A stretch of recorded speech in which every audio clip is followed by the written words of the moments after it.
warahmatullahi wabarakatuh. Di video kali ini, kami akan membahas materi mengenai konsep permintaan dan penawaran untuk memenuhi mata kuliah Ekonomi Mikro yang dibimbing oleh Ibu dosen Dr. Haja Nur Aisyah, SEMM. Pastinya sudah tidak asing lagi dalam dunia ekonomi mengenai permintaan dan penawaran. Di video ini akan dibahas mengenai konsep, penerapan, dan bagaimana hukum tentang permintaan dan penawaran. Sebelumnya perkenalkan kami dari kelompok 2 dengan saya Denisha Putri. Dengan saya Mustika Sabila. Dengan saya Sahla Humaira. Dengan saya Firly Masyanda Putri. Dengan saya Dinda Khairunisa. Sebelumnya kita harus tahu apa sih itu permintaan dan penawaran. Permintaan adalah jumlah barang atau jasa yang ingin dan mampu dibeli oleh konsumen pada berbagai tingkat harga dan pada waktu tertentu. Sedangkan penawaran adalah jumlah barang atau jasa yang tersedia dan dapat dijual oleh penjual pada berbagai tingkat harga dan pada waktu tertentu.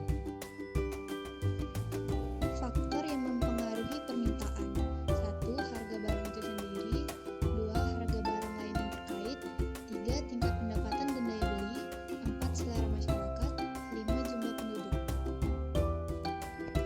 Faktor yang mempengaruhi penawaran: yang pertama, adanya sumber daya yang tersedia.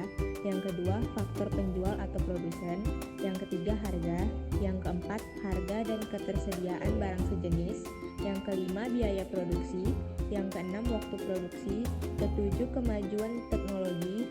Kedelapan, kebijakan pemerintah. Dan yang kesembilan, pajak dan subsidi. Hukum permintaan dan penawaran. Hukum permintaan yakni ketika suatu harga barang atau jasa turun, maka jumlah permintaan akan naik. Sebaliknya, saat harga barang yang diminta naik, maka permintaan akan turun.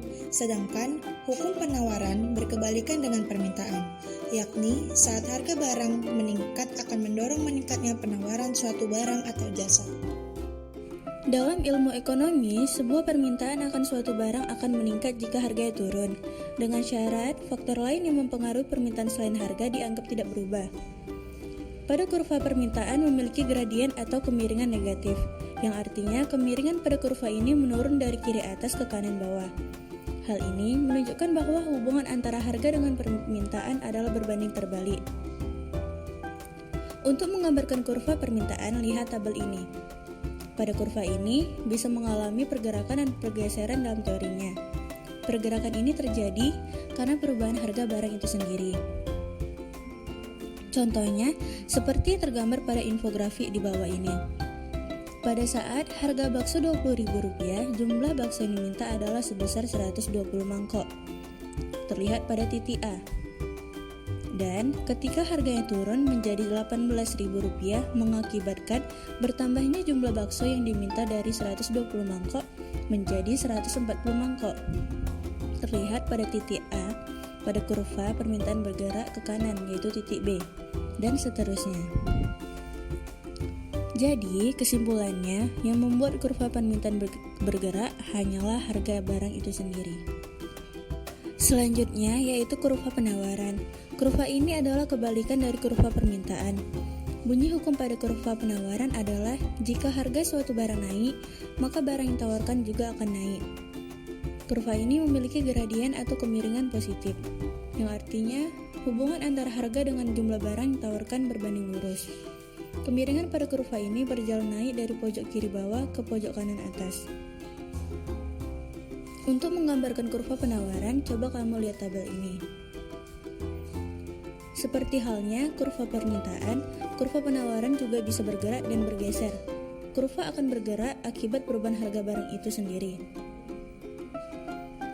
Sebagai contoh, dapat dilihat pada kurva penawaran di bawah ini. Pada saat harga bakso Rp16.000, jumlah bakso yang ditawarkan adalah sebesar 160 mangkok. Terlihat pada titik C. Dan ketika harganya naik menjadi Rp18.000 mengakibatkan bertambahnya jumlah bakso yang ditawarkan dari 160 mangkok menjadi 180 mangkok. Terlihat pada titik C pada kurva permintaan dan bergerak ke kanan ke titik B, dan seterusnya. Sementara itu, jika yang berubah adalah faktor lain, sebagai contoh teknologi, maka akan terjadi pergeseran kurva permintaan. Bila teknologi meningkat, atau ditemukan teknologi baru yang semakin canggih yang memungkinkan produksi lebih banyak dan efisien, kurva penawaran bergeser sejajar ke kanan. Sedangkan jika teknologi menurun, kurva penawaran bergeser sejajar ke kiri. Contoh ini dapat diilustrasikan dalam kurva berikut ini. Penerapan permintaan dan penawaran dalam kartu kredit Indonesia. Kepuasan customer yang menunjukkan bahwa lemahnya demand para pelanggan kartu kredit memengaruhi eksistensi kartu kredit. Minat pelanggan yang semakin menurun dalam kurun tahun ke depan dapat menurunkan pendapatan serta keuntungan yang didapatkan perusahaan kartu kredit, yaitu bank. Sebuah perusahaan, terutama perbankan, amat sangat dipengaruhi oleh teori demand and supply, di mana saat demand menurun, perusahaan perlu melakukan penyesuaian dengan menurunkan harga produk atau jasa di pasar sehingga produk atau jasa dapat tetap beredar. Demikian presentasi kami mengenai konsep permintaan dan penawaran. Jika terjadi kesalahan dalam video presentasi ini, kami mohon maaf. Dan semoga video presentasi ini dapat menambah wawasan dan ilmu kita terhadap konsep permintaan dan penawaran. Terima kasih.